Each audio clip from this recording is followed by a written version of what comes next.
नमस्कार दोस्तों, मैं हूं नरेंद्र कुमार। स्वागत है अपने यूट्यूब चैनल विमसान एजुकेशन हब पर। और आज की क्लास का टॉपिक है रिमाइंडर थ्योरम पार्ट 2। पार्ट 1 में मैंने आपको रिमाइंडर कैसे निकाला जाता है सारी मैंने विधि बताई थी आपको, और आज उन विधियों के आधार पर आज प्रश्न करेंगे। और प्रश्न के साथ साथ कुछ विधि जो पिछले पार्ट 1 में नहीं कराई गई थी वो आज इसको यहाँ पे डिस्कस कर लेंगे। तो चलते हैं पार्ट 1 में। जो मैंने कुछ कराया गए थे प्रश्न कराए थे, तो उन प्रश्नों पर एक बार चर्चा कर लेते हैं किस प्रकार से कराए थे। हमने कोई क्वेश्चन है वह 87 की पावर 87 इंटू 185 इंटू 781/11। मैंने कोई एक क्वेश्चन ले लिया, ठीक है। मुझे यहाँ से क्या निकालना है, रिमाइंडर निकालना है। क्या निकालना है भाई? रिमाइंडर निकालना है। तो इस प्रकार से देखेंगे रिमाइंडर कैसे निकालते हैं। तो हमने कहा थे भाई मल्टीप्लाई वाले क्वेश्चन क्या करना है, सबको अलग अलग रिमाइंडर निकालेंगे। इससे डिवाइड करेंगे तो यहाँ रिमाइंडर मुझे कितना मिलने वाला है, 11/88 माइनस के 1 रिमाइंडर मिलेगा। यहाँ से डिवाइड करेंगे भाई 11 कम 11 और यहाँ से 11/77। यहाँ से मुझे माइनस के 2 रिमाइंडर मिलेंगे, ठीक है। और यहाँ डिवाइड करूँगा 11/77 और 11 कम 11, यहाँ से रिमाइंडर मिला 0, ठीक है। रिमाइंडर 0 मिला। अगर मैं अब क्या करूँगा, इनका मल्टीप्लाई करूँगा तो 0 का मल्टीप्लाई दोनों करूँगा 0 हो जाएगा, इसका मल्टीप्लाई करूँगा तब भी 0 हो जाएगा। तो फाइनली मिला मुझे रिमाइंडर कितना मिला, 0 के रूप में रिमाइंडर मिल गया। क्लियर बात। अब जैसे क्वेश्चन जैसे आ जाता है आपके एग्जाम में, मैंने कहा 53 की पावर 213/18 है, ठीक है। तो मैं पावर वाले क्वेश्चन कैसे करूँगा भाई? ये पावर वाले बता देते मैंने आपको करना। तो इस प्रकार से क्या था भाई, अगर मैं चाहता तो इसको ऐसे भी लिख सकता हूँ 53 इंटू 53 के रूप में। और कहाँ तक ऐसी कंडीशन, 213 बार। कहाँ तक? 213 बार। अब 213 बार करेंगे तो हम देखेंगे यहाँ से 54, ठीक है। सॉरी 18 का मैं भाग दूंगा, 18 54 कितने रूम में आएगा? माइनस के 1, यहाँ भी माइनस के 1 आएगा। तो माइनस में सब में आता चला जाएगा। तो माइनस के 1 का मल्टीप्लाई हम कितनी बार करेंगे, 2 से 13 बार करेंगे। या मैं कह सकता हूँ डायरेक्टली भाग देना चाहूँ 18 54, माइनस के 1 रिमाइंडर मिलेगा। और माइनस के 1 रिमाइंडर मिला है तो माइनस 1 की पावर 213 कितना हो जाएगा भाई, माइनस का 1 हो जाएगा। क्योंकि माइनस की पावर विषम संख्या है तो माइनस ही आता है। 1 की पावर 213 हो तो 213 एक ही रहेगा, ठीक है ना। अब नेगेटिव रिमाइंडर कभी आता नहीं है तो इसको हम क्या कर देंगे, भाजक के साथ जोड़ देंगे तो कितना आ जाएगा, इसके साथ 17 रिमाइंडर आपका आंसर आ जाएगा। क्लियर बात। अब क्या था, हमने एक क्वेश्चन और कराया था भाई फर्मेट थ्योरम के अनुसार, वो देख लेते हैं। क्वेश्चन क्या है, मैंने लिया नीचे 17 ले लिया, ठीक है। और 64 की पावर 81, ठीक है जी, ले लिया।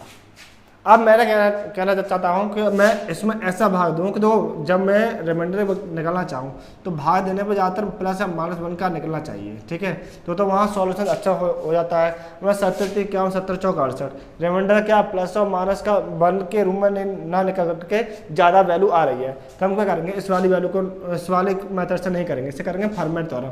हमने फर्मेट थ्योरम पढ़ी थी। उस फर्मेट थ्योरम के अनुसार क्या था भाई कि a की पावर p माइनस के 1/p, ठीक है। यहाँ जो वैल्यू क्या आवाज संख्या है, आवाज संख्या से वैल्यू यहाँ कम होनी चाहिए। तो उस कंडीशन में रिमाइंडर थ्योरम क्या आएगा, रिमाइंडर यहाँ पर 1 आएगा। क्या आएगा, 1 आएगा। इसको देखेंगे भाई। अब देखो यहाँ ये आवाज संख्या है, आपस में को प्राइम नंबर भी आपस में कर नहीं सकते हैं। इससे बोल सकते हैं हम लोग, अगर 64 की पावर यहाँ 17 दे रखा है, 17 की पावर यहाँ 16 हो तो इस कंडीशन में इसका क्या होगा, रिमाइंडर 1 ही तो रहेगा। जो 1 रहेगा लेकिन पावर कितनी, 81। अगर मैं 16 की पावर 5 कर दूँ, 16 पंजे 80 पावर हो जाएंगे, तब भी कितना रह गया, 1 रह गया। तो इंटू 64 कर दो भाई। क्या कर दो, 64 की पावर 1। ये कंडीशन इसके बराबर होगी। हम जानते हैं जब इसका भाग देंगे तो ये रिमाइंडर कितना जाएगा, यहाँ पर 1 के रूम में आएगा। और 1 की पावर 5 कितना रहता है, 1 ही रहता है। 17 का भाग दो तुम्हें, 17 चौका 68। क्या आया भाई, 17 51, 17 चौका 68, 17 51। तो मुझे रिमाइंडर कितना मिला भाई, 13 मिला। क्या मिला, 13 कम 13। तो ये मेरा क्या हुआ, रिमाइंडर थ्योरम के अनुसार क्या होगा, 13 आंसर हो गया। क्लियर बात। ये तो था पार्ट 1 में जो पढ़ाया गया था, ठीक है। अब बात करते हैं आज के मेथड के बारे में। तो आज नया मेथड क्या है देख लेते हैं भाई। मैंने कहा प्रश्न है 1 की पावर 81 प्लस के 2 की पावर 81 प्लस के 3 की power 81 plus dot dot dot dot dot last remainder कर दिया भाई 89 की पावर 81, ठीक है। का रिमाइंडर का करना है, मैं क्या करना है, इसका रिमाइंडर निकालिए भाई। ये पूछ गया। देखो अब इसका भी रिमाइंडर अपना डिवाइड करना पड़ेगा, और डिवाइड हमने कर दिया भाई 90 से डिवाइड कर दिया, कितने से कर दिया 90 से डिवाइड कर दिया। तो बताइए इस कंडीशन में रिमाइंडर क्या निकलेगा। ठीक है, इसको करने से पहले एक रूल हम देखेंगे और इस रूल को समझेंगे कि अगर कोई कंडीशन हमने कहा है a की पावर n प्लस के b की पावर n कोई संख्या है, ठीक है, और ये क्या होगी हमेशा a प्लस b से विभाज्य होगी। क्या होगी भाई, विभाज्य होगी। और विभाज्य का मतलब क्या है कि पूर्णतः विभाज्य का मतलब क्या है, शेषफल हमें कितना मिलेगा भाई, यहाँ पर हमें 0 मिलेगा। क्या मिलेगा, 0 मिलेगा। विभाज्य मतलब यही है, कब, जहाँ पर क्या है आप n का मान क्या होना चाहिए, विषम संख्या होना चाहिए। n का मान कितना होना चाहिए भाई, विषम संख्या होना चाहिए। आप देखेंगे भाई इस वाले रूल के अनुसार हम देखेंगे यहाँ n का मान कितना होना चाहिए, विषम, यहाँ 81 क्या विषम संख्या है। चलिए अच्छी बात है। अब देखें भाई नीचे जो दे रखा है a प्लस बी, यानी ये a प्लस बी का मान ही तो होगा, और यहाँ बनाना है a प्लस बी का मान कितना है, यहाँ पर 90। तो यहाँ देखें 90 कहाँ बनना है, 1 और 89 को मैं ऐड करूँगा कितना बनना है, 90 बनना है। ठीक है, 2 और यहाँ पर अगर आने वाली संख्या जो होगी वो कितनी, 80 तो होगी भाई 89 से पहले क्या 88 होगी, या और इससे पहले क्या 87 होगी, यही तो होगी भाई। तो मैं देखना चाहता हूँ भाई कि 1 और 89 के तो 90 हो गए, 2 और 88 90 हो गए, 3 और 87 90 हो रहे हैं। यानी हम कह सकते हैं एक सबसे पहला और सबसे लास्ट वाला अंक मिलाकर क्या बनना है, नीचे के योग के बराबर हो रहा है। तो हम कह सकते हैं यहाँ पर अगर हम बात करना चाहें तो इस प्रकार से बन जाएंगे 89 संख्या है। 89 संख्याओं में यहाँ पर कितने जोड़े बन जाएंगे, 44 जोड़े बन जाएंगे।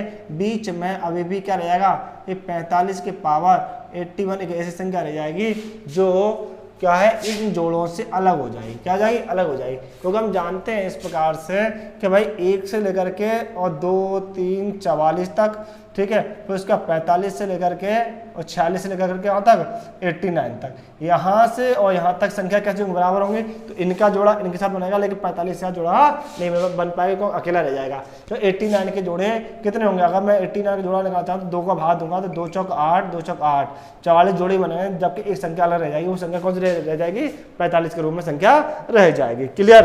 अब हम बात करते हैं भाई इसके बारे में। तो जोड़ा बन जाएगा तो हम इसको लिख सकता हूँ मैं 1 की पावर 81 प्लस के 89 की पावर 81।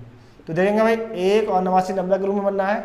यहाँ देखेंगे भाई 2 81 प्लस के 88 81, ये तो होगा भाई प्लस डॉट डॉट डॉट। इसी प्रकार से हमारे जोड़े बनते चले जाएंगे और जोड़े बनेंगे। जोड़ने बनने के बाद हमारा लास्ट में क्या रह जाएगा भाई, लास्ट में रह जाएगा 45 की पावर 81 ही तो रह जाएगा भाई। तो हम देख सकते हैं प्लस के 45 की पावर 81, ठीक है, अपॉन 90। हम जानते हैं अब इस संख्या का इसमें भाग देंगे तो भाग देने के दौरान क्या आएगा भाई, ये कंडीशन देखो a और b मान a प्लस b 90 के बराबर है, और एक और यहाँ n का मान क्या विषम संख्या है, तो इस प्रकार से विभाज्य होगी। इस कंडीशन में क्या होगा, 0 रिमाइंडर मिलेगा, यहाँ भी क्या मिलेगा, रिमाइंडर 0 मिलेगा, और आगे भी रिमाइंडर 0 मिलता चलाएगा। इस 0 0 ऐड करेंगे तो वही क्या रहेगा, कंडीशन 0 ही रहेगी। यानी हम कह सकते हैं ये इससे कट, सब लोग 45 से कट जाए और 90 से कट जाएगी। कटने के बाद क्या रही संख्या हमारे पास, ये संख्या रह जाएगी, यानी 45 की पावर 81 रहेगा अपॉन 90। अब इसको इसमें डिवाइड कर लेंगे तो यहाँ से जो शेषफल मिलेगा वही फाइनली हमारा शेषफल कहलाएगा। ठीक है ना। हमने कहा भाई इसको मैं तोड़ लेता हूँ, 45 के इंटू 45 की पावर 80 के रूप में तोड़ लिया। मैंने ऐसा क्यों तोड़ा भाई, मैंने कहा 45 से कम 45 तो नहीं 90, ठीक है, ये हुआ। तो मैं कहता हूँ 45 की पावर 80। अब इससे मुझे फ़ायदा ये हो गया। इस फायदा के लिए अपने एक चीज़ समझना है, जहाँ मैंने आपको पार्ट 1 में नहीं पढ़ाया था। अब मैं क्या करना चाहता हूँ, 12/18 रखा है, कितना रखा है, 12/18। तो मैं इसे रिमाइंडर निकलना चाहूँ तो रिमाइंडर आपको कितना आ जाएगा भाई, रिमाइंडर आ जाएगा 18 कम 18, रिमाइंडर मुझे मिलेगा 12। कितना मिलेगा रिमाइंडर, 12 ही मिलेगा। अगर किसी ने वही कहा कि सर ये तो कट रही है वैल्यू, तो काट दीजिए, कोई दिक्कत वाली बात नहीं है। 6 दूनी 12 और 6 दिया 18, ये आ गया 2/3 आ गया। अब आ गया तो इस कंडीशन में तुमने देखा सर रिमाइंडर यहाँ से मुझे मिला 2, ठीक है, यहाँ रिमाइंडर मिला 12, यहाँ रिमाइंडर मिला 2। तो ये क्या है, तो गलत हो गया, नहीं गलत हुआ, क्योंकि हमने जितने से हम काटेंगे वैल्यू उतने का मल्टीप्लाई क्या करना पड़ेगा, रिमाइंडर में मल्टीप्लाई करना पड़ेगा। हमने 6 6 दूनी 12 6 काटा था, तो हमें फाइनली रिमाइंडर निकालने के लिए 6 का मल्टीप्लाई करना पड़ेगा, 6 दूनी 12। ठीक है बात क्लियर। अब मैंने ये क्यों होता थी वो यहाँ पर लागू होगी। वो किस प्रकार से लागू होगी भाई, मैं 2 का भाग दूंगा, इसमें कितनी बार दूंगा भाग, 45 में दूंगा, तो कितनी बार जाएगा भाई, यहाँ रिमाइंडर मुझे यहाँ से इसमें रिमाइंडर जो मिलेगा यहाँ पर मुझे +1 का मिलेगा, और +1 की पावर कितना कहलाएगा, 80 कहलाएगा। कितना कहलाएगा भाई, 80 कहलाएगा। ठीक है, सॉरी प्लस 1 की पावर 80 का जो प्लस 1 की पावर 80 है, तो मुझे यहाँ पर क्या मिलेगा, 1 के रूप में मिलेगा। 1 की पावर कितनी भी हो, और ये 1 आ गया, लेकिन 1 हमारा फाइनली रिमाइंडर कहलाएगा, नहीं कहलाएगा। ये फाइनली रिमाइंडर नहीं कहलाएगा। क्यों नहीं कहलाएगा, क्योंकि हमने यहाँ 45 से इसे डिवाइड किया था। कितने से डिवाइड किया, 45 से, तो इस रिमाइंडर में 45 का भी मल्टीप्लाई करना पड़ेगा, और 45 से कम 45, तो यहाँ से मुझे फाइनली रिमाइंडर क्या मिला, ये 45 आंसर मिला। क्लियर बात, मुझे कितना मिला, 45 रिमाइंडर मिला। तो जितना मल्टीप्लाई किया हमने, यहाँ बात 45 से काटा, तो 45 से हमने यहाँ 6 से काटा, तो 6 का मल्टीप्लाई किया था, और 45 से काटा तो हम 45 का मल्टीप्लाई कर दिया। रिमाइंडर यहाँ से 1 मिला, तो 45 से 45, तो रिमाइंडर मिला 45 आंसर। ठीक है, तो इस प्रकार से कितना आंसर हो गया इसका, 45 आंसर हो गया। क्लियर।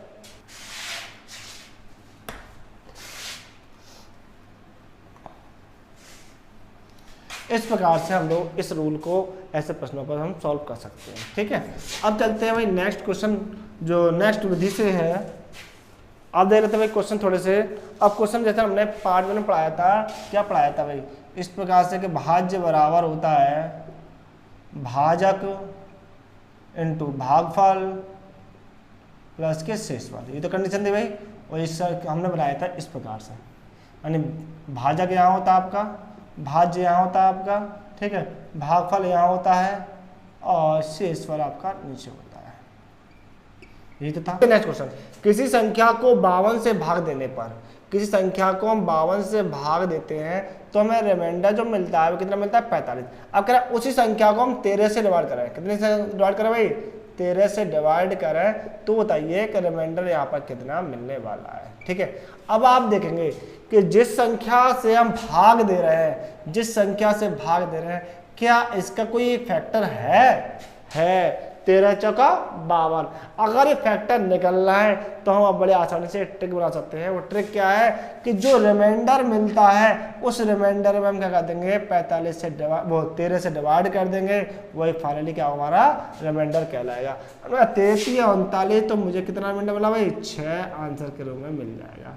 अब जो सोच रहे हो कि सर ये कैसा हो गया, भाई संख्या यहाँ पर जो है वो यहाँ भी है, ठीक है, लेकिन आप जानते हैं कि ये इसका फैक्टर बनना है। अगर मैं बात करना चाहूँ, इसी की बात करना चाहता हूँ कि भाई यहाँ पर ये क्या है, 52 को हम 13 × 4 लिख लें, क्या लिख लें भाई, 13 × 4 लिख लें, तो देखो भाई यहाँ से जो इसका, अब मुझे इससे, ये इसका फैक्टर है, अब मैं इसे डिवाइड करूँगा इस प्रक्रिया के अनुसार, तो जो शेषफल मिलेगा वो एक्स्ट्रा संख्या तो होगी, वो हमने यहाँ पर निकाल लेंगे। हमें यहाँ पर कुछ नहीं करना है, सिर्फ अगर इसका ये फैक्टर के रूप में कार्य कर रहा होता है तो यहाँ पर जो शेषफल मिलेगा उस संख्या को मैं 13 से डिवाइड कर दूंगा, मैं फाइनली आंसर 6 के रूप में मिल जाएगा। क्लियर बात। अब दो एक क्वेश्चन और ले लेते हैं जिसके आपको समझ में आ जाए। हमने कहा भाई ए संख्या को जब 729 से विभाजित किया है, पता नहीं कौन संख्या है, उसको 729 से विभाजित किया जाता है, ठीक है, तो मुझे यहाँ पर शेषफल होता है वो 56 के रूप में प्राप्त हो रहा है। कितना हो रहा है भाई, शेष 56 के रूप में प्राप्त होता है। तो बताइएगा उसी संख्या को 27 से विभाजित किया जाए, किससे विभाजित किया है, 27 से विभाजित किया जाता है, तो शेषफल ज्ञात कीजिए। आप देखें भाई, ये देखें क्या ये इसका फैक्टर है कि नहीं है, फैक्टर है। हम जानते हैं 27 × 27 कर देते हैं तो 729 मिल जाता है, ये इसका फैक्टर है। तो आपको क्या करना है, ये इसका फैक्टर बनना है, तो आपको क्या करो, शेष में आप 27 का भाग दे दोगे, 27 दूने 54, तो मुझे कितना मिला शेषफल 2, तो ये मेरा फाइनली आंसर होगा 2 के रूप में। ठीक है ना, इस प्रकार से हम ऐसे क्वेश्चन कर लेंगे। ठीक है ना, नेक्स्ट क्वेश्चन है कि n को 4 से भाग देने पर, क्या कर रहा है, n को 4 से भाग देने पर 3 शेष रहता है। ठीक है, मैं क्या कहूँ संख्या n है, n को भाग दे रहे हैं किससे, 4 से, तो मुझे शेष यहाँ कितना मिल रहा है भाई, 3 मिल रहा है। तो बताइएगा 2n को 4 से भाग दें, 2n को 4 से भाग दें तो शेष कितना मिलने वाला है। ठीक है, आप यहाँ n को कोई संख्या मान लें, मान ली एक संख्या है, ठीक है, और मैं 4 का भाग दूं, इस कंडीशन में मुझे शेषफल कितना मिलेगा, 1 ही मिलेगा। तो मैं यहाँ पर क्या करूँ, 1 ना मान करके कितना मान लूँ भाई, 3 मान लूँ। मैंने कहा इससे मैं डिवाइड करूँगा, 4 से भाग दूंगा, मुझे शेषफल कितना मिलेगा, 3 मिलेगा। मैंने मान लिया n का मान 3। अब क्या कह रहा है, n का 2n कर रहा है, n का 2n कर रहा है, इसका मतलब 3 दूनी 6, फिर से 4 का डिवाइड कर रहा है, तो बताइए शेषफल कितना मिलेगा, 4 × 4। इस कंडीशन मुझे क्या मिलेगा शेषफल 2 मिलेगा। क्या मिलेगा? 2 मिलेगा। तो मैं कहता हूँ यहाँ पर शेषफल में आंसर कितना आ गया भाई? 2 के रूप में आंसर आ गया। क्लियर बात? ठीक है, ये बात आपको समझ में आ गई होगी बड़ी आसानी से। अगर आप इस प्रकार से देना चाहते हो तो आप इस प्रकार से भी कर लें। जैसे मान लीजिए कि मुझे यहाँ शेषफल मिला 3, मैंने इसका भाग दिया, इसमें शेषफल मिला कितना? 3। ठीक है, अब शेषफल इसमें यहाँ मिला तो आप शेषफल को इसके साथ मल्टीप्लाई कर दो। 3 दूनी 6। अब 6 क्या है? 4 से भी 4 से हम डिवाइड कर सकते हैं। 4 एकम 4, शेषफल मुझे यहाँ से कितना मिला? तब भी हमारा आंसर 2 ही मिलेगा। क्लियर बा? इस प्रकार से यहाँ से ऐसे क्वेश्चन सॉल्व कर लेंगे। अब देखेंगे ये नेक्स्ट क्वेश्चन। ठीक है, नेक्स्ट क्वेश्चन क्या है? ये कह रहा है यदि किसी संख्या को 545 और 445 के योगफल से विभाजित किया जाए तो उसका भागफल संख्याओं के अंतर का दोगुना होता है तो शेष 30 रह जाता है, तो वह संख्या क्या होगी? ठीक है, ये कह रहा है भाई किसी संख्या को, कोई संख्या है, हमें बताने की कोई संख्या है, 545 और 555 के योगफल को, तो मैंने कहा 555 और 545 ऐड कर दिया, कितना हुआ भाई? 1000 हो गया। ठीक है, 1000 से विभाजित किया जाए। चलिए मैंने कहा भाई कोई ले लेते हैं, ये संख्या से लेते हैं। 1000 से बात करते हैं, ये क्या लाएगा? भाजक क्या लाएगा? 1000 से विभाजित किया जाता है तो उसका भागफल, तो इसका भागफल जो है संख्याओं के अंतर का दोगुना। तो संख्याएं भाई यही तो हैं, इनका अंतर कितना जाएगा भाई? अंतर देना चाहते हैं 555 माइनस के 545, 555 माइनस के 545 कितना आ गया भाई? 110 आ गया। ठीक है, 110 का दोगुना, तो 110 का दोगुना कितना? 220 आ गया आपका क्या? भागफल आ गया। ठीक है, तथा शेष 30 रह जाता है। शेष जो आपका कितना रह गया? 30 रह गया। तो बताइएगा कि संख्या क्या होगी? तो यहाँ पर जो आने वाली संख्या है वो क्या होगी? और जानते हैं ये हमारा क्या होता है? भाज्य होता है। और भाज्य होता है तो इस प्रकार से लिखेंगे, हमारा ये फॉर्मूला क्या होता है? भाजक इंटू भागफल, भाजक इंटू भागफल। यानी मुझे संख्या निकालनी है, यानी भाज्य निकालना है, तो क्या करेंगे? 1000 इंटू 220 और प्लस के क्या जाएगा? रिमाइंडर 30 हो जाएगा। इसको हम ऐड कर लेंगे, इसको हम करेंगे तो कितना? 22 पे 4 0 और यहाँ पर प्लस के 30, तो यहाँ देख सकते हैं हम लोग कितना आ जाएगा भाई? 22,030 के रूप में हमारा आंसर आ जाएगा। ठीक है, संख्या क्या होगी? इतनी संख्या होगी। क्लियर बात? ठीक है, तो इस प्रकार से हम इसके आधार पर हम क्वेश्चन यहाँ से एग्जाम में आ सकते हैं, तो उसको इस फॉर्मूले से भी कर सकते हैं। ठीक है ना, देख लेते हैं भाई नेक्स्ट क्वेश्चन फिर से।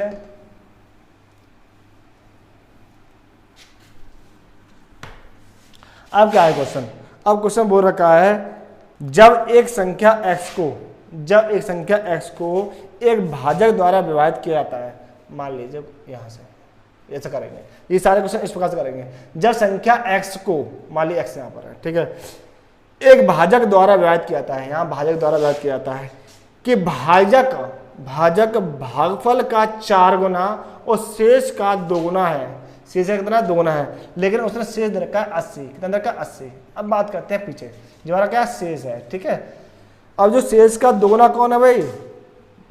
भाजक है। क्या है? शेष का 2 गुना भाजक है, 160 हो गया। और जो भागफल का कितना है? 4 गुना है। ठीक है, तो भागफल कितना हो जाएगा भाई? यहाँ पर भागफल का 4 गुना, तो जानते हैं ये 40 हो जाएगा, क्योंकि जो यहाँ भाजक है वो भागफल का 4 गुना और शेष का कितना है? 2 गुना है। तो हम बात करना चाहते हैं भाई, हमने देखा भाई 80 का ये 2 गुना हो गया और इसका ये, और यहाँ पे संख्या होनी चाहिए वो इसका कितना होनी? 4 गुना। तो 4 से डिवाइड किया कितना आ गया? 4 4 16, 40 आ गया। अब पूछ रहा है x का मान ज्ञात कीजिएगा। उधर x का मान हम जानते हैं, x का मान क्या जाएगा? 180 इंटू 40, 160 इंटू 40 और प्लस के 80। इसको हम सॉल्व करेंगे, 16 चौका 6400 हो जाएंगे और प्लस के 80 ऐड करेंगे कितना? 6480 के रूप में हमारे आंसर। क्लियर बात? देख रहे हैं, बहुत आसानी से सॉल्व कर पा रहे हैं ऐसे प्रश्नों को। ठीक है, चलिए एक और क्वेश्चन ले लेते हैं। ठीक है, जो आपके एग्जाम के पर्पज से बहुत ही महत्वपूर्ण प्रश्न है। क्या रखा है भाई कि 2 संख्याओं को 33 से अलग अलग भाग देने पर, 2 संख्याओं को, क्वेश्चन है 2 संख्याओं को 33 से अलग अलग भाग देने पर शेष क्रमशः 21 और 28 बैठ रहा है। ठीक है, यानी एक 21 बचा, एक शेष 28 बचा। अगर यदि उन दोनों संख्याओं के योगफल को 33 से भाग दिया जाए, शेष 28 बैठ रहा है, यदि उन दोनों संख्याओं के योगफल, अब कह रहा है इन दोनों संख्याओं को योगफल को 33 से फिर से भाग दिया जाए, ठीक है। तो शेष वर्ग कितना बचेगा, तो जानते हैं यहाँ पर हमने जब पढ़ाया था तो रिमाइंडर अगर इस भाजक से ज़्यादा निकलता है तो फिर से हम भाग दे देंगे। ये कितना हो जाएगा हमारा, ये हो जाएगा 49 हो जाएगा, फिर से 33 से भाग देंगे तो कितना आ जाएगा भाई, देंगे यहाँ पर भाग 33 से कम 33, तो यहाँ 16 रिमाइंडर मिला। कितना मिला भाई, 16 रिमाइंडर मिला। देखा कितना आसान सा क्वेश्चन था, बड़े आसानी से हमने सॉल्व कर लिया। ठीक, तो हम यहाँ से एक अंतिम वीडियो क्वेश्चन देखेंगे कि दो धनात्मक संख्याओं में 2001 का अंतर है। तो हमने कहा भाई दो धनात्मक संख्या में एक x मान ली, एक y मान ली, इन दोनों का अंतर कितना है भाई, 2001 का है। ठीक है। अब क्या रखा है भाई कि छोटी संख्या और से बड़ी संख्या को विभाजित करने पर, यानी छोटी संख्या जिससे हम माइनस कर रहे हैं तो इसका मतलब छोटी होगी बड़ी होगी। तो हमने कहा भाई मान लीजिए कि ये हमारी छोटी संख्या y है, बड़ी संख्या x है, इसमें विभाजित करने पर तो हमें जो भागफल है वो कितना मिल रहा है, 9 मिल रहा है, शेष पर कितना मिल रहा है, 41 मिल रहा है। क्या मिल रहा है, 41 मिल रहा है। तो हम क्या पूछ रहा है, बड़ी संख्या के अंकों का योग क्या होगा, तो हमें क्या निकालना पड़ेगा, बड़ी संख्या निकालनी पड़ेगी तभी अंकों का योग आ पाएगा। हम कह सकते हैं यहाँ से फॉर्मूला बन सकता है y बराबर क्या जाएगा, सॉरी x बराबर, इसका मान जो होगा वो क्या होगा, x बराबर क्या हो जाएगा 9 × y, तो 9y हो जाएगा और प्लस के का शेष पर जुड़ जाएंगे, यहाँ से क्या बन जाएगा, तो आपको एक इक्वेशन बन गई। मुझे निकालना है x का मान। ठीक है। तो आप यहाँ से क्या करें, इस इक्वेशन के अनुसार x का मान क्या हो जाएगा, जब माइनस के y है तो प्लस के हो जाएंगे, तो 2000 प्लस के क्या हो जाएगा y हो जाएगा। मैं क्या कर दूँ, x का मान पुट कर दूँ यहाँ पर। जब x का मान पुट कर दूँगा 2001 और प्लस के y बराबर 9y प्लस के 41। ठीक है। जब y को इधर ले जाओ, इधर इसको ले आएंगे, तो 2001 माइनस के 41 बराबर 9y माइनस के y। यहाँ से y का मान कितना आ जाएगा भाई, यहाँ से मैं इसको हटाऊंगा तो मुझे यहाँ से घटाने पर कितना 1960 मिलेगा और यहाँ पर मुझे कितना मिलेगा, 8y मिलेगा। ठीक है। मैं 8 से काटना चाहूँगा तो 8 दूनी 16, 3 8 चौको 32 और 8 पंजे 40। y का मान कितना मिल गया, 245 मिल गया। ये मुझे निकालना है इसका x का मान निकालना, तो x बराबर क्या आ जाएगा भाई, यहाँ पर 2001 प्लस के 45, क्योंकि इसको भी ऐड करना भाई 245, सॉरी। अब मैं इसको ऐड करूँगा 5 1 6 4 2 2। अब कह रहा है ये बड़ी हमारी संख्या क्या आ गई, बड़ी से बड़ी संख्या आ गई 2246। इसके अंकों का आयु, इसके अंकों का कितना हो जाएगा, इनको ऐड कर लेंगे 2 प्लस के 2 प्लस के 4 प्लस के 6, कितना हो जाएगा 2 2 4 4 और 4 8 और 6 14। तुम्हारा आंसर कितना आ गया भाई, 14 के रूप में आपका आंसर आ गया। ठीक है। तो हम देख रहे हैं कि रिमाइंडर थ्योरम के जितने भी सारे क्वेश्चन जहाँ से जिस विधि से मिल सकते थे वो मैंने आपको सारे करा दिए हैं, और ऐसे क्वेश्चन आपके एग्जाम में आए हुए प्रश्न है वो भी मैंने आपको करा दिए गए हैं। तो मुझे लगता है कि आपको ये रिमाइंडर थ्योरम अच्छे से समझ में आ गया होगा और आपका एक भी प्रश्न छूटने वाला नहीं होगा। ठीक है दोस्तों, वीडियो पसंद आए तो इसे लाइक शेयर कमेंट करना ना भूलें, और जो लोग स्टूडेंट ने चैनल को सब्सक्राइब नहीं किया है वो चैनल को सब्सक्राइब कर लें, तब बेल आइकन दबाना ना भूलें। धन्यवाद।